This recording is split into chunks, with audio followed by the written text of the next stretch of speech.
started. For those who don't know me, I'm Madison Grimes. I'm the president of the Bay Area Student Forum here. And tonight we are really excited to have some panelists here to talk about the conflict in Kashmir. This event is intended for people who may have some background knowledge of the conflict or people who may not have any background knowledge. And it's intended to be kind of a policy informative event about something that's very important within international relations. So I'll go ahead. So the format of our event tonight will be, we have some prepared questions that I will be asking the panelists that they can all chime in on. And then around 7 p.m. we're going to open it up to audience questions and then close around 7:30. So I'll go ahead and let all of our panelists introduce themselves. Oh, certainly. Thank you for having me. Thanks for being here. Hello, everyone. I'm Rahul Pandit. I'm a physician here practicing just across the street in the medical center and practice ophthalmology. My interest in Kashmir is I was born there, grew up in the Midwest Chicago, and have been involved in the Kashmiri Pandit or Hindu cause, which obviously we'll be discussing today as part of the larger Kashmir issue, for many years, in particular with an organization, Indo-American Kashmir Forum, which advocates for the rights of the minority community of Kashmir. Thank you for having me here. I'm Sarath Menon. I'm a sociologist and anthropologist by training, and of late I have developed an research interest in the sociology of religion as it relates to globalization trends.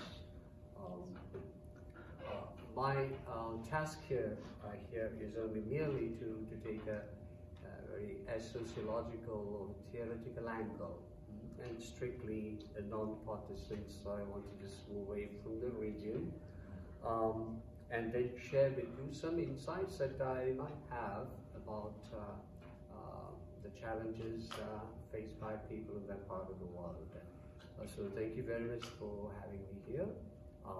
I do teach courses in sociology of religion and race and ethnicity at the University of Houston for the India Studies program and the Department of Sociology. And I would like to make a disclaimer that, as I said, I would like to stick to a non-partisan stance here. So please, any comments that I make, I would like you, and I trust you will depersonalize it and look at it as objectively as possible. Thank you. Thank you for having me. My name is Wasim Dar. I'm a physician. I work at the medical center at T Health.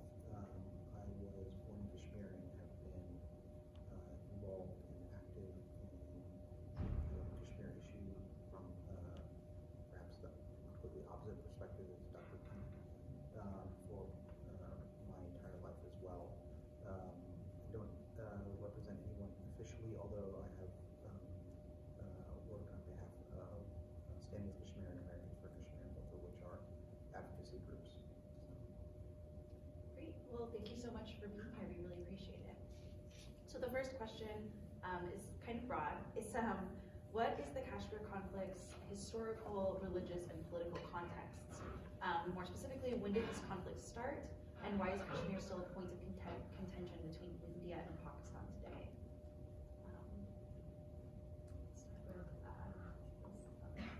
You pick this. I don't know whoever like to start.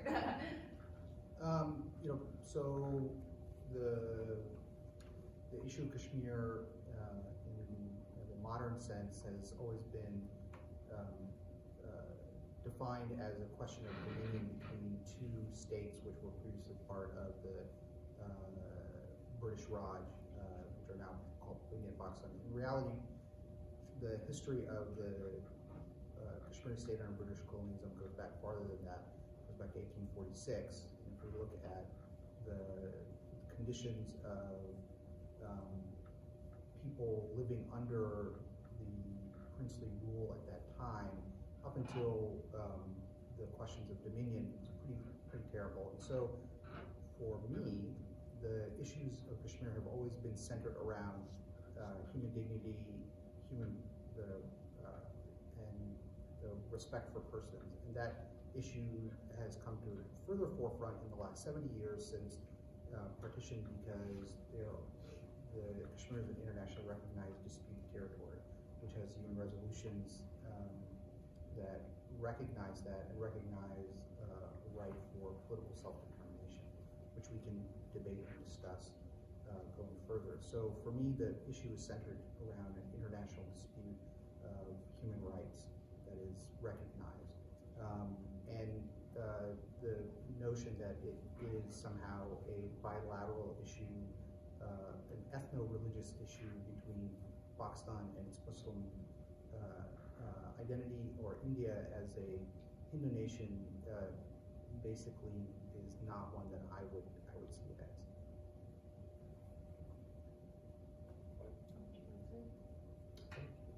Oh, sure, yeah. So the Kashmir issue from our standpoint is, 5,095 years old, because our Kashmiri community as a calendar as of this year is now 5,095. So the Kashmiri Pandits were the original inhabitants of Kashmir, and so when we talk about the history of Kashmir, we really need to go back 5,095 years in our calendar, the Saptarishi calendar. Kashmiri Hindus were the original Aborigines of Kashmir, and over 7 exoduses over several centuries were persecuted and had to flee from the valley.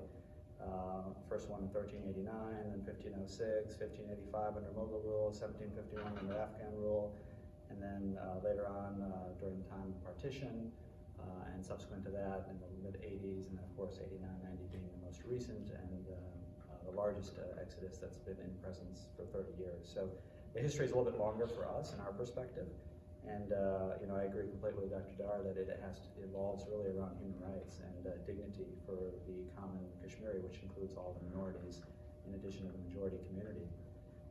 In 89-90, 350,000 Kashmiri Hindus were forced to leave the valley. And for a while, the propaganda machine in the West said that we left willingly, but of course we, including my relatives, know what actually happened. We were either tortured, raped, brutally executed, or driven out of the valley. Slogans were, cast across mosques, saying, various things. Yahan kya chalega nizam-e Mustafa, what will run here? The rule of Islam. In Kashmir, they would say either convert, leave, or die. They would say, we want Kashmir with Kashmiri women, but not with Kashmiri men. Eskasi Pakistan, but to Rusla, but Numsan. So, it was clearly a religious motivated issue. So to try to whitewash that, I think, is not doing it justice. Now, where did that really come from? We can go into that and where the origins of that occurred, but of course a lot of the influence came from cross-border elements from Pakistan, and of course the end of the Afghanistan war, which allowed a lot of the rebels from that war to filter into Kashmir. In 1999, the UN Human Rights Council declared the plights of the Kashmiri Hindu community as a near genocide. In 2001, the US State Department finally recognized the exodus of the Kashmiri Pandits as a terrorist-driven ethnic cleansing of the minority population of Kashmir. India's National Human Rights Commission also mentioned that it was a near genocide back in 1999. So after about 10 years, people started recognizing the issue. It took a while for that to occur. And I think for the last 20 years, we've been trying to advocate for our rights, safe return and rehabilitation of the minority community with our friends, who I still contact and communicate with on a regular basis in Kashmir, the Kashmiri Muslim majority community, who we shared a common Kashmiriyat with for many years before religious tensions escalated. Yes, so it's quite obvious, I think, to all of us that the root cause of this prolonged conflict, or what I call a clash of civilizations of sort, I think it unfortunately has somewhat of a communal slant.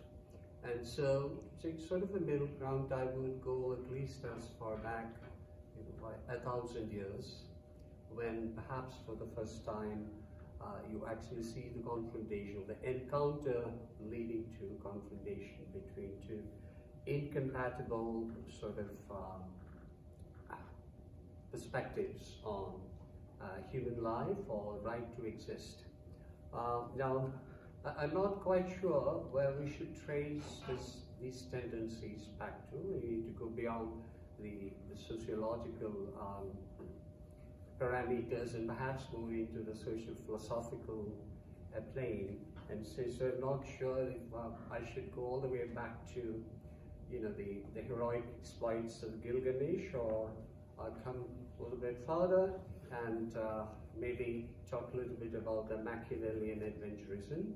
But it's quite interesting that the world civilizations that have survived to this day have been carrying the stench of either continuing as an amorphous entity. An example of that, perhaps uniquely, you find in the Indian subcontinent before it really got configured, or the other is more of the conquest and domination.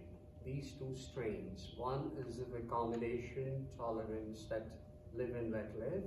That's one view, and the other is of manifest destiny, and that's conquest and domination. So, unfortunately, in the long history of the Indian subcontinent, you do see, at least 1,000 years ago, you see the incursions. And so, it is indeed a communal confrontation. The disadvantage is that it's a stark contrast, because on the one hand, you have a highly organized polity, or what is called religion, and it is conceived in a faraway land. But on the other, you see almost an amorphous entity with ideas or abstractions, without having its own innate capacity to organize. And the advantage of organizing is that it is identity forming. Whereas, so if you take the case of a religion, be it any religion, organized religion, it has that inherent capacity to organize and embed identities among the following. So here you see a clash of two incompatible strains of thought. And this is what has led, unfortunately, to this prolonged conflict. That's the way I see it. Thank you. Great. The next question is, revoking Article 370 in August this year was India's attempt to stabilize the economic and social situation in Jammu and Kashmir by implementing greater governance and increasing investment. What are the implications of revoking Article 370, and do you believe that it will have the intended consequence of improving the situation in Kashmir? Dr. Pandit? Sure. So I assume all of you are here and you probably know the history, but Article 370 was a temporary provision written into the Indian Constitution which afforded special rights to the state of Jammu and Kashmir, which legally acceded by the signature of the ruler then, Maharaja Hari Singh, to India. And those rights essentially included being able to govern everything except a few, national defense, matters and stuff like that, security and whatnot. But the real issue is that it led to the introduction of Article 35A, which was passed within a few years, which afforded special rights to the Kashmiri Muslim majorities. And this was passed into law, and that's kind of what has been a real issue since then. Just to give you an idea of what Article 370 did, it basically created a state within a state. And so without being independent, half the country was taken over by Pakistan, approximately the other half by India, 20% is still in China's hands. The people that resided within the Indian portion of the entire original state, so in other words, the Indian state of Jammu and Kashmir, were allowed to maintain their own rules and laws. Some simple examples, which I enumerated in some articles I've written. The state applied its own laws for determining land ownership rights and business rights in the state. Those rights were lost under certain conditions. If a Kashmiri man married a non-Kashmiri born person, they would keep those rights, and so would their kids. If a Kashmiri woman married a non-Kashmiri man, they would lose those property rights. There's some debate about whether that was actually reversed in a judicial court, and we can go into the details of that, but certainly their kids lost the rights. That was never guaranteed. In Islamic law, we have a triple talaq law, which allows for a man to divorce the wife by saying talaq 3 times. That was banned in India, but that didn't apply to Kashmir because they had their own rules. The Indian Supreme Court decriminalized homosexuality recently in the last year in India. That didn't apply in Kashmir either because of Article 370. The lower castes that were brought into Kashmir to do some menial labor, in particular the Valmiki lower castes, were basically prohibited from getting land ownership or owning businesses. There was a case that went to higher level courts, 18-year-old Radhika Gill, who passed a border security force entrance exam and wanted to be a border security force officer, but she was not denied that because she resided in Kashmir and she was not of the proper inheritance pattern to be able to get that type of job. India's National Commission on Minorities basically would constantly advocate for rights of minorities within India, and as far as Muslims getting minority rights in states where they are minorities in Kashmir, which included Hindus, Christians, Sikhs, and Buddhists, never got the same rights applied to them in Kashmir, again because of Article 370. Corruption and financial mismanagement went rampant because of this article as well. Kashmir is 1% of India's population, but actually has about 10% of its capital budget expenditure every year given to it. 70% of the state's revenue comes from the government of India, about 50% of that is grants. A lot of mismanagement, a lot of corruption. The Comptroller and Auditor General of India constantly talks about how public sector projects and undertakings are constantly overrun and monies are spent and kind of gone into nebulous territories there. But none of the rules that they would apply to try to clamp down on that mismanagement could apply because of Article 370. Indian law requires that the ministries of states keep their ministry down to about 15% of the legislature. So if I'm the governor and I want to have, if I'm the chief minister and I want to have 50 people, mostly my friends and relatives, as part of my ministry so they can earn government salaries. In Kashmir, they would do that. Up to 35% of their budget of their staff was, up to 35% of their legislature was actually also equal to their staff. So the point is, there's just a lot of simple examples which I list where the rules of the state were applied for their own benefit, which did not benefit the common man. And this is, we can go into later, I guess, if I have more time. Dr. Dar. Oh yeah, sure. I'm happy to respond because the comments that have been made represent an interesting strain of rhetoric that the Hindu nationalists and BJP would like you to believe about Kashmir. So let's actually step back, because Dr. Pandit talked about persecution of Pandits for 5,000 years. Let's look actually in the last 175 years under the Dover rule of the Maharaja. Let's look at actually who was persecuted during that time. If you look at the British surveys, not surveys conducted by Muslims, but British surveys in that time, what does it reveal?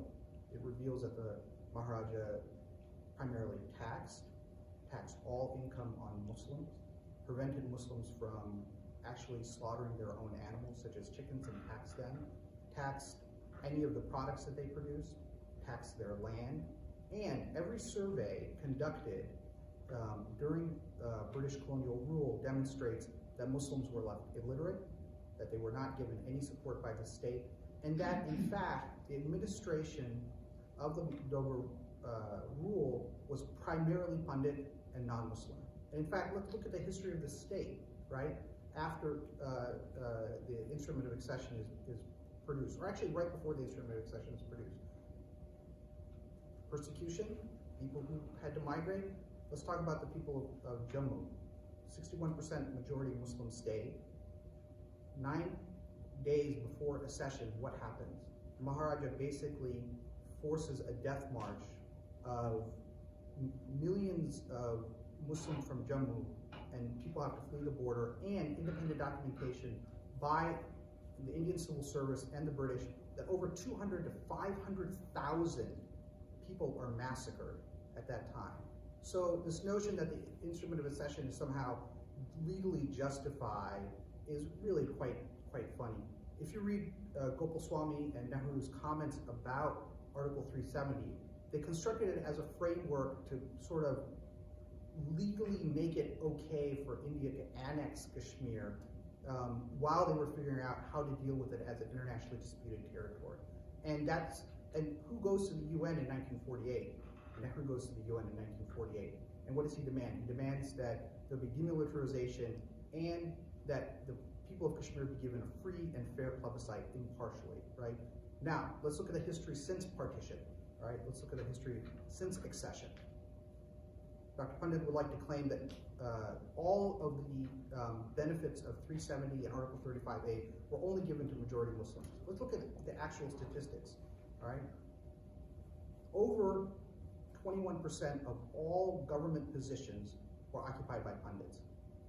almost all of the educated class in Kashmir was Kashmiri Pandits. This persisted for almost 50 to 60 years, right? So the notion that somehow Pandits were excluded from the benefits of 370A or 35A is quite funny, actually, to me, because they were actually the primary beneficiaries of it and benefited from being able to own land and having a relationship with the Indian center that allowed them to persist in maintaining hegemony over bureaucracy, over education, and over economy. So to me, 370 was always a legal maneuver by the Indian government to maintain some kind of reality amongst themselves that they were legally allowing themselves to annex Kashmir, a disputed territory. So its abrogation to me basically says that, hey, we no longer have that worry. We're not worried about illegally annexing a state anymore. We just can get rid of it. So let's talk about actually the economics here, all right? Let's talk about the actual economics. Since the 1960s, people have been given 99-year leases in Kashmir to allow themselves to establish businesses. So all of the major hotels, all of those things, they aren't owned by Kashmiris, they're owned by outsiders. They benefit from that. Let's look at another phenomenon that is primarily a Hindu religious phenomenon, is the Amarnath Yatri, which used to be a yearly or annual pilgrimage, but became now a full-time pilgrimage where more than 2 million pilgrims came to Kashmir and went to the Amarnath cave for religious purposes. That entire business model, business transaction, was run by the state of India. Kashmiris received not a single cent. So Kashmiri Muslims weren't benefiting from that. And then finally the question becomes, why do you need to abrogate the state government which has been compliant? So you talk about corruption. My gosh, is corruption only present in Kashmir? It seems to me quite strange to say that, well, there's only corruption in Kashmir, so Kashmir should be the only state in which the state government should be abrogated and India should be allowed to rule directly from the center, which it had done before, right? So the governor was always there. Why would you do that? What's the purpose of doing that? What's the purpose of abrogating that state government? You could put in a more pliant state government. You could not give them funds from the center. No.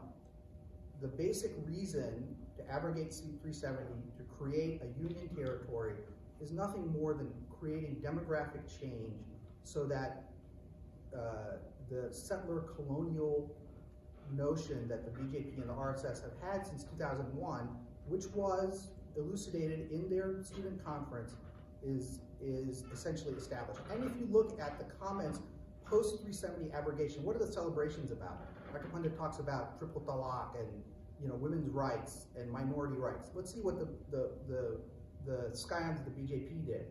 Go look it up on YouTube. What did they do? They exclaimed in delight how white Kashmiri women could now marry strong Hindus and would not have to be dealing with those weak Kashmiri men. So, this notion that somehow only minorities in Kashmir were persecuted, that they were never benefited in any way by the state of India's governance there, I'm sorry, history doesn't bear that to be true in any way, shape, or form. Professor Menon, would you like to Right. answer the question about 370? Yes, let's try the abrogation of Article 370.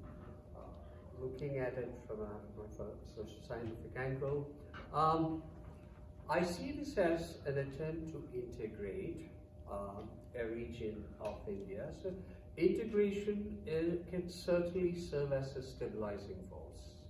There's no doubt about that. And Kashmir, I think Kashmir learned its lesson way back in 1947, right? When it failed to effectively deal with the incursions from the neighboring country. And that's what happened, right? There's a preemptive invasion from the north side of Kashmir from Pakistan. So I think Kashmir, the region and its people, they learned the lesson way back in 1947 with its limited capability, right? It's a state with certain degree of autonomy and with its very limited capability for defense and internal security. So that's a lesson learned. Right? So now this direct rule of formation of a union territory, direct rule, it simply means direct involvement of the center with stronger defense and deterrent measures. And why do I use deterrent in this context? Because unfortunately, what has been going on in Kashmir is not just, we should not merely focus on the majority, minority, ethnic, culture groups within the region of Kashmir. I think we should also recognize, admit that there have been a lot of extremist, destructive and terrorist attempts from west of the border of Kashmir.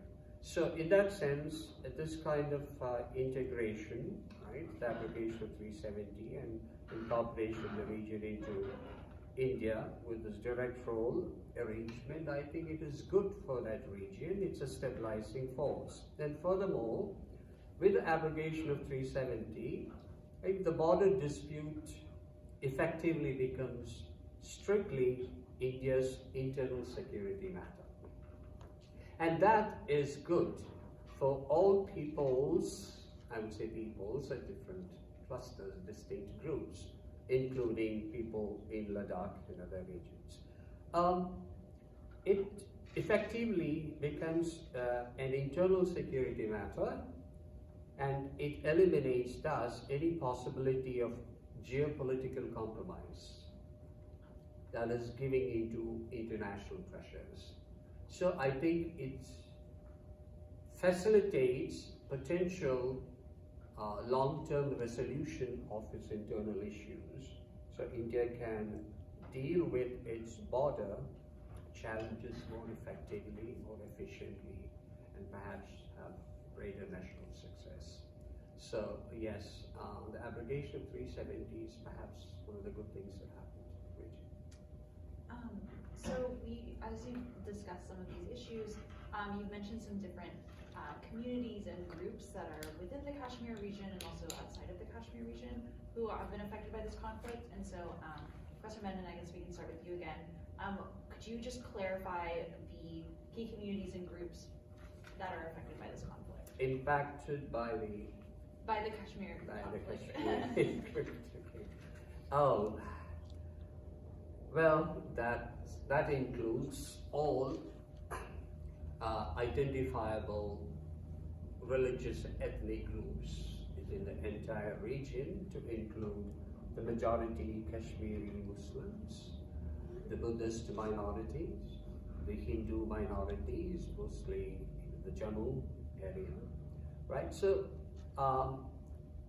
and of course, it's not just limited to the people within the region.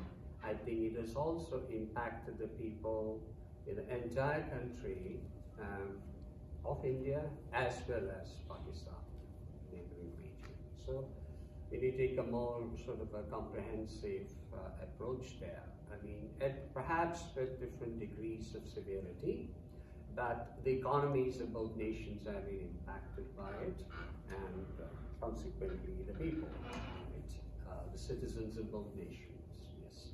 So it has been, so the majority in Kashmir, they are at a disadvantage economically, socially, and educationally, and in all other spheres.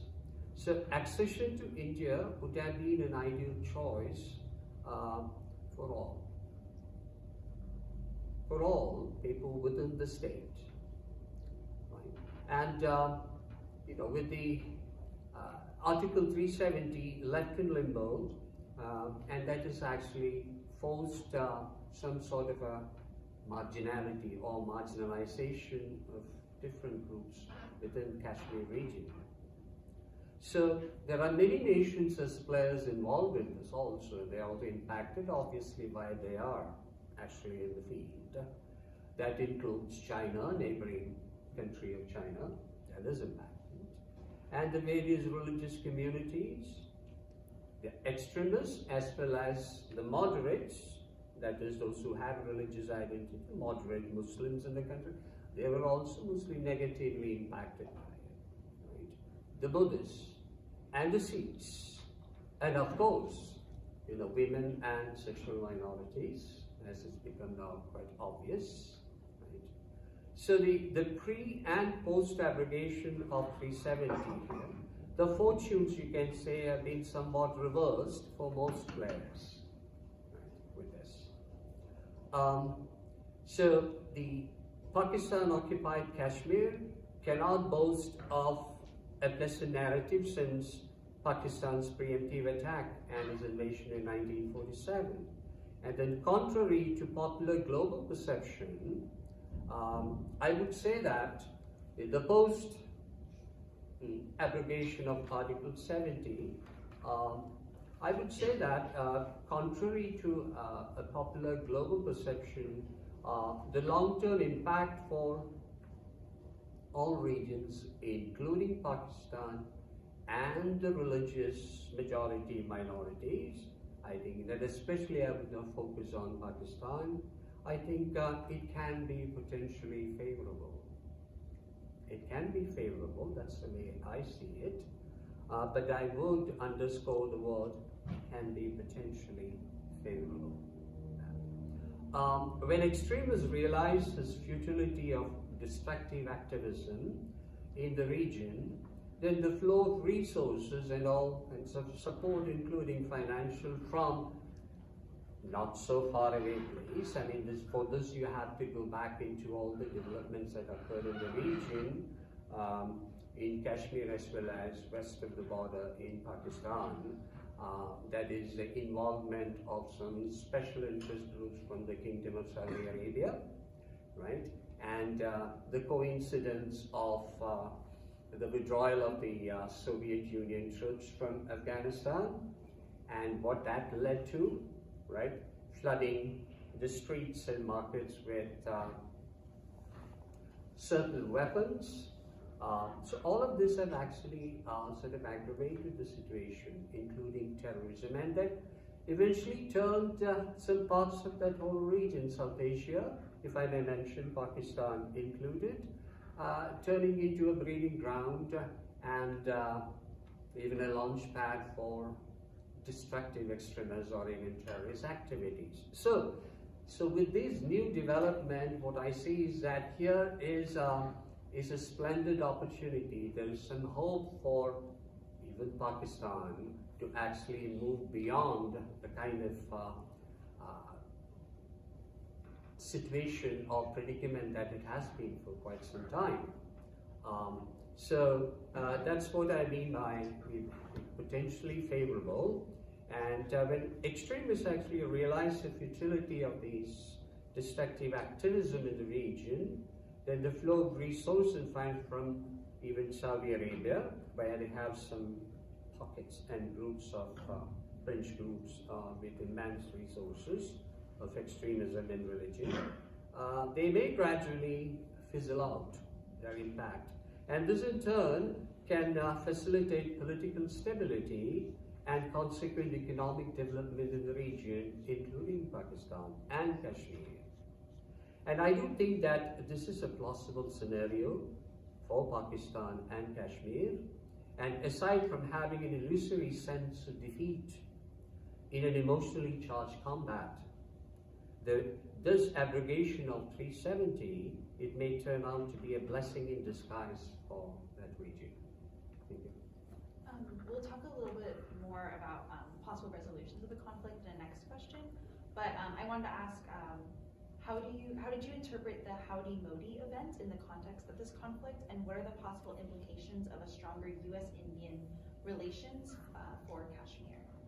I don't know if anyone would like to start. Dr. Dar?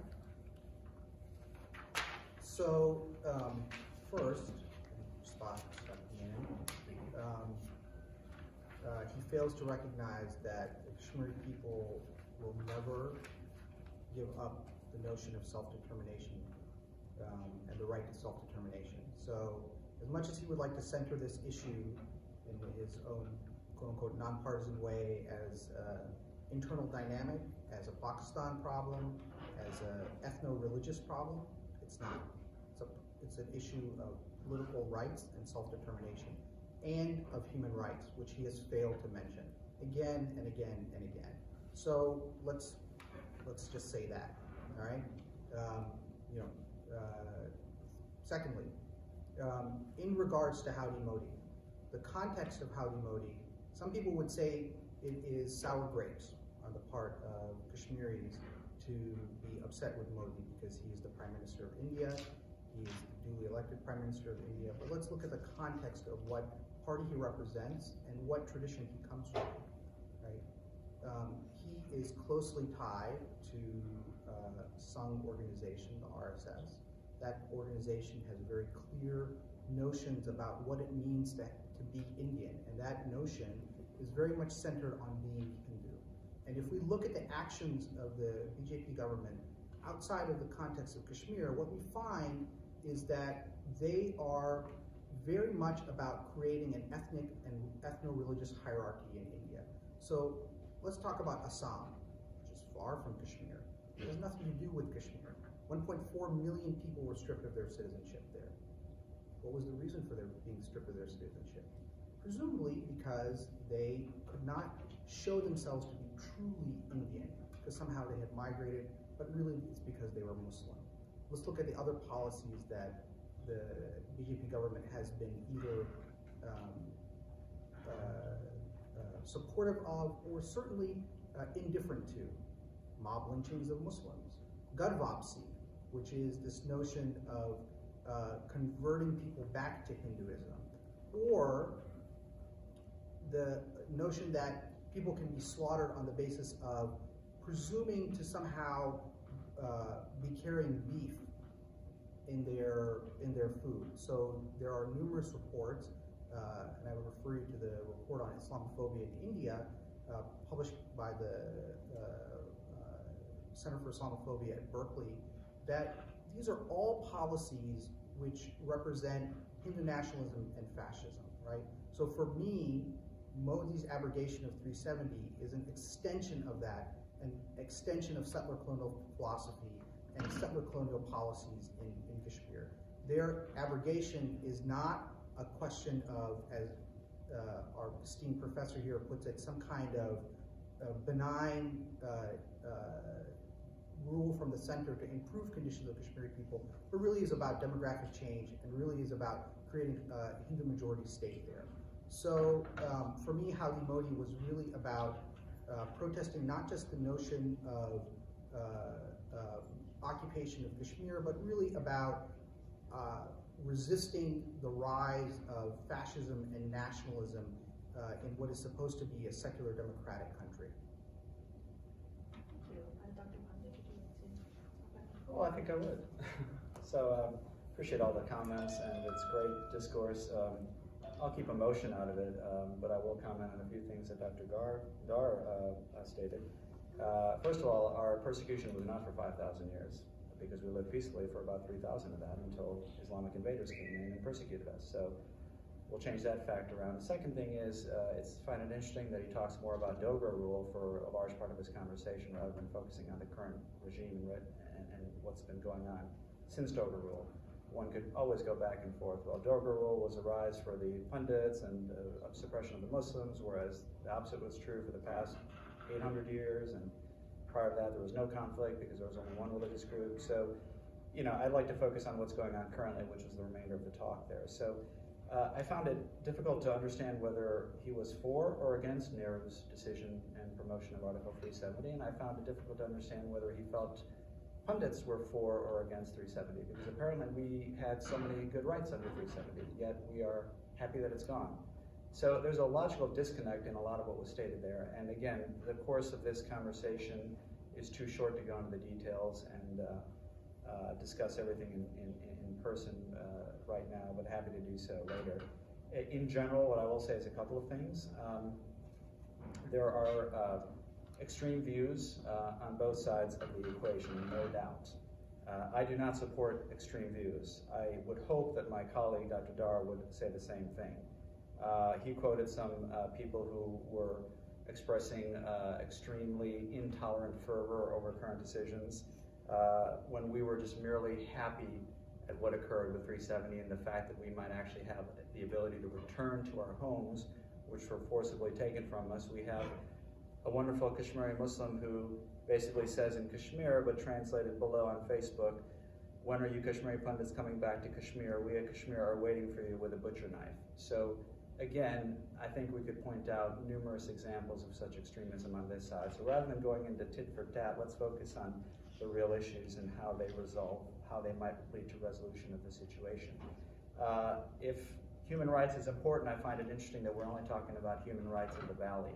The Valley comprises approximately 10% of the original state. Heck, if we want to go back to the UN resolutions, let's go for it. Apparently Nehru was good when he asked for that, but he was bad in other ways. But if we're going back to the UN resolution, since that's been brought up a couple times, I think I should respond to that. That's been brought up erroneously for years, and this is propagated in front of you right now. The UN resolutions were asked for after a ceasefire between Pakistan and India in the state of Kashmir. After the Maharaja signed, and that's how the British law was. I mean, it was British territory, and the law was the ruler got to decide. You can argue whether that was fair or not, but that was the law. The ruler signed an instrument of accession, it was done. That's how all the states occurred. After the Pakistani troops invaded and took over half of the territory, the Maharaja signed the instrument, allowing Indian troops to go into its now new territory and fight back the Pakistani troops to the line of control. That's what actually happened. We can go into the other terrors of partition, how many people were marched out of Kashmir, how many Hindus were marched out of Pakistan, how many Muslims were marched out of India. There was terror across the board at the time of independence. Having said that, the state is the focus here, so if we focus on that, we see that we're left with a line of control.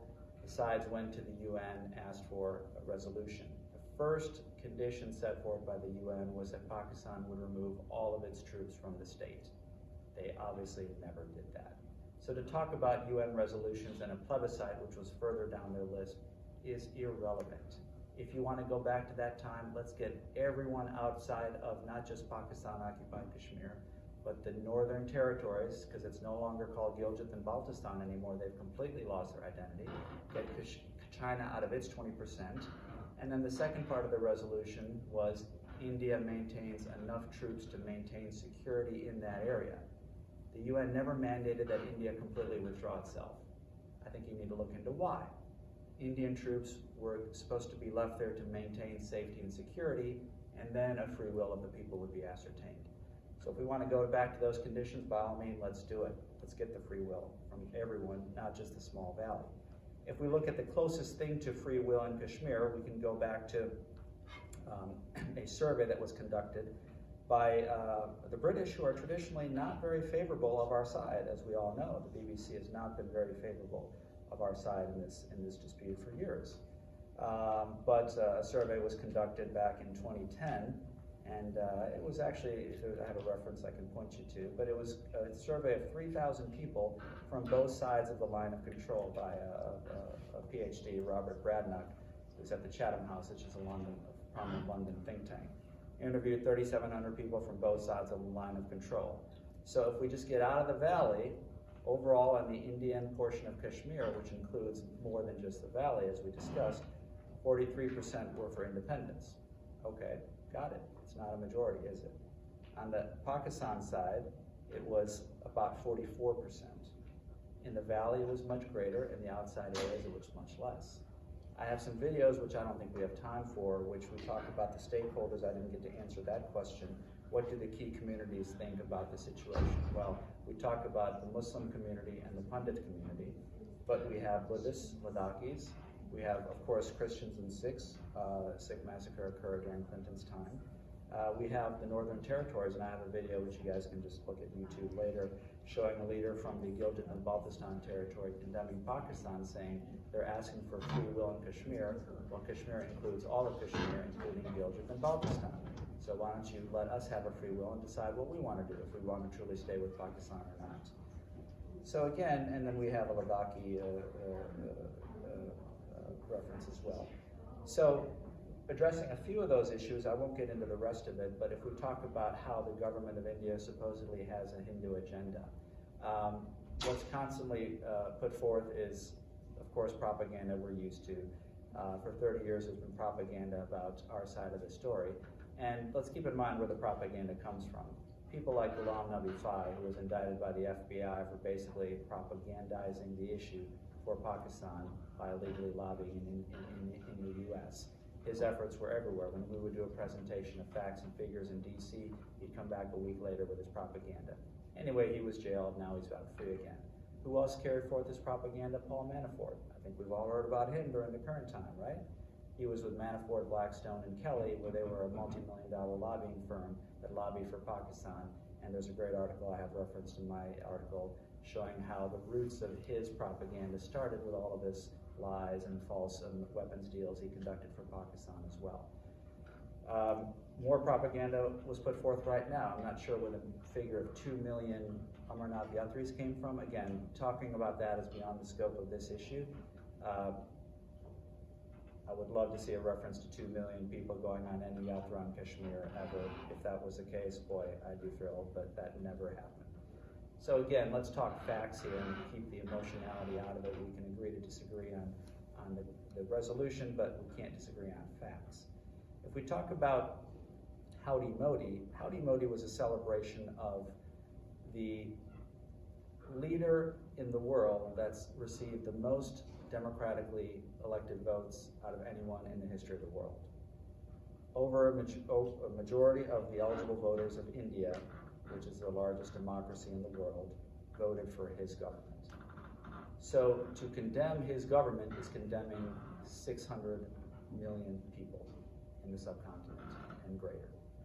Not to mention people here who support the agenda of a free and fair and secular India, because ultimately what does Hinduism mean? Secularism, openness to all religions. To use Hindutva against us is basically pulling out a colonialistic mentality, which unfortunately we're still subjected to, because the term Hindutva was actually coined by nationalists who tried to break away from the British rule back in 1923. Nationalists, meaning they wanted a unified India. At that time, remember, there was no India-Pakistan discussion. And what they wanted to do was say, you know, we're proud to be Hindus because Hindus were made to feel very weak at that time. Cow worshippers, et cetera, et cetera, et cetera. We've heard all those stereotypes. So the term was actually used to empower people to feel proud of their heritage. Now it's used against us, and we're not surprised by that. That's what Hinduism really is, and that's what the agenda really is. Free and fair, secular, open to all minorities throughout the country, no special status given to any particular area. He talks about corruption in Kashmir as if it's corruption like anyone else. Corruption in Kashmir was rated the second most corrupt state in the country after Bihar. If any of you know India, you know Bihar is pretty corrupt. So that's a high bar to pass. This is by Transparency International. This was back in 2010, I believe. Teresita Schaefer, Ambassador Schaefer, who was the head of CSIS, Center for Strategic International Studies, did a great booklet paper back in 2005-06, I believe, reviewing a lot of the data about corruption in Kashmir. So it's not like any other state in India. Let's be clear on that. Anyway, I think I could go off on some of those, but I guess I should answer your question regarding Modi. Let's be clear who protested Modi. Well, first, let's start with who supported it. Indian Muslims Association of Greater Houston, Sikhs of America, in addition to a bipartisan group of Democratic and Republican congressmen and women. And who protested it? Well, I have an article, and again, it's on my website, where you talk about purported human rights groups, but if you look, and we did an expose on this, they were basically fronts for Pakistan and for terrorist organizations, as well as a Khalistani terrorist group. The Sunday Guardian had learned about funding for these protests arranged by the Islamic Circle of North America, which, let's go back to roots, That was started as an American affiliate of the Jamaat-e-Islami back in 1968, which is South Asia's largest Islamic group, and also the group that started the terror wing, Hizbul Mujahideen, which is active in Kashmir.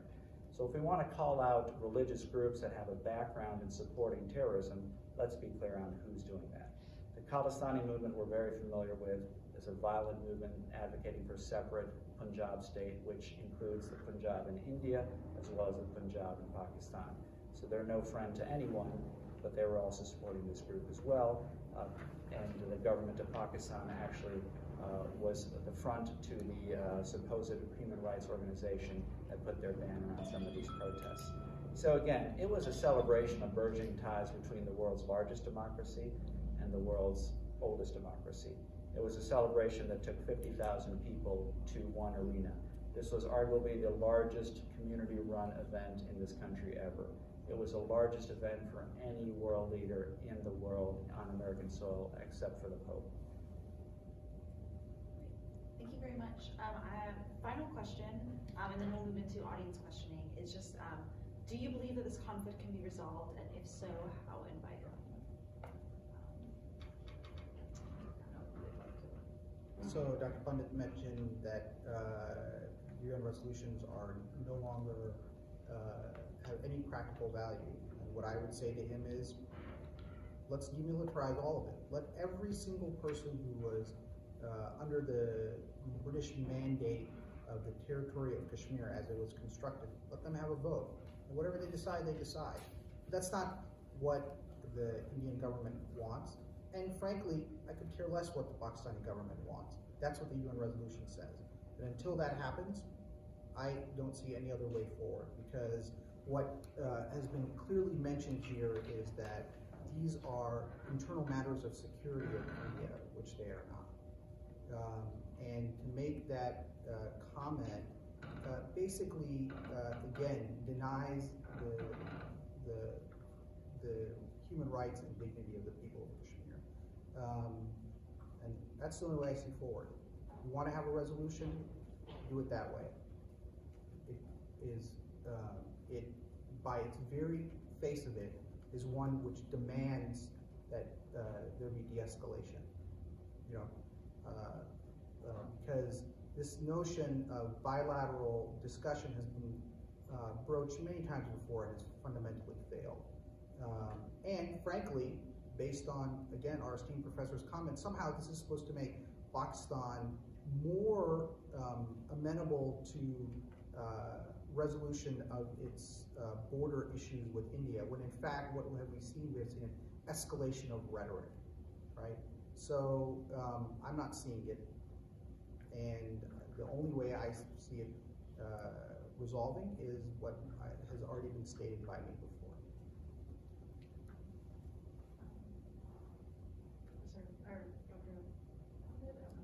Maybe I should go, and then you can close off with something moderating.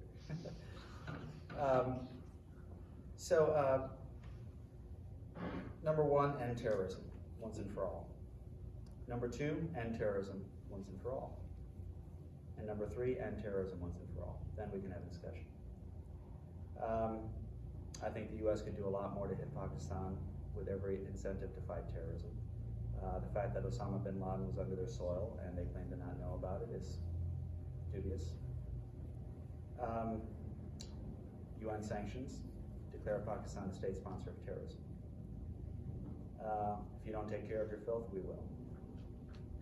Stakeholders in the government of India and real representatives of the people of Kashmir should meet and discuss. If we truly want to demilitarize all of this original state of Jammu and Kashmir, boy, I would be all for it. I have no problem with that.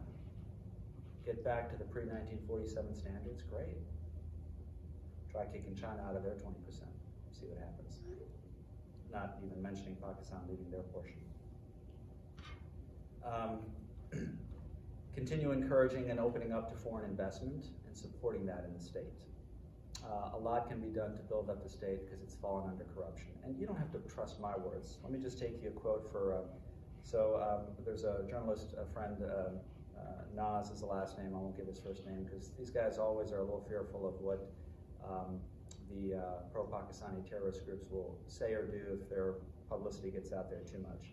But anyway, he works for the JK Panorama, and he's with a group, Jammu and Kashmir Political Movement. And you don't hear about these people. These are the hardcore people, the day-to-day person. When I advocate for minorities, it's actually for the common man. So, my friends, their press release, they had a press release in September urging the government to take views, this is quoting it, urging the government to take views and allow participation of people from all walks of life so that the people, especially the youth, will actually feel democratically active. Yes, that's been a problem. We acknowledge that. There's a new start that the government is proposing, and we want that people from the state should be fully involved in the formation of the policies. Yes, get them involved, absolutely. They need to be involved. They need to be stakeholders in their future, but the real people, not these supposed leaders. Case in point. We also request and advise the media fraternity, be it print media or electronic, to bring up the positivity of Kashmir and play a positive role about Kashmir. They're fed up with hearing all this news about the conflict and all that because they just want peace. That's what they want. Their leaders are the ones that are driving them crazy. Many of them are thrilled that Farooq Abdullah and the other leaders are still under house arrest, because it's these people, as they say in their later quote in their press release, that have basically been ruling the state and played a dual character through their negative politics, manipulation, misleading the people, especially the youth of the state. Their only goal has been power and negative politics, and that's brought problems into the state of Jammu and Kashmir, like bloodshed, corruption, destruction, misgovernance, which is every problem that J&K has been facing. So they're fed up with that. So yes, let's connect with the real people on the ground at a real level and make them the stakeholders in their future. That requires getting rid of the terrorists once and for all. And then finally, I'll speak on my community's behalf, which I'm listening at the very end, but as a Kashmiri Pandit, we want to be able to have access to our homes. I can't go to my home. It was taken over, illegally occupied.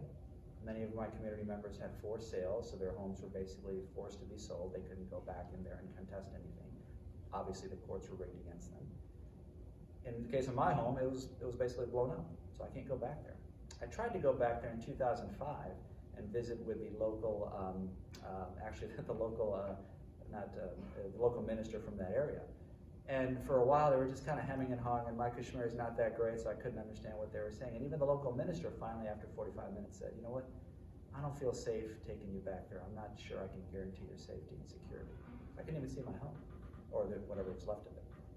So, as a last item, I'd like to say, I want to be able to go back, and I want to be able to live freely and fairly and practice my religion safely within Kashmir, and rebuild the Kashmiria, the community, the tolerant Sufi Islam that was there for years, not the influx of Sunni terrorism, along with the minority communities.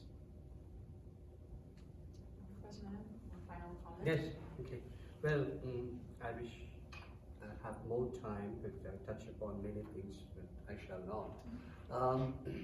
Yes, yeah, and I'm sorry that I'm out of time, so I cannot give you some clarification on things I mentioned, Dr. Dad. I wish I could. The answer to this question is, can this conflict be ever resolved? Yes.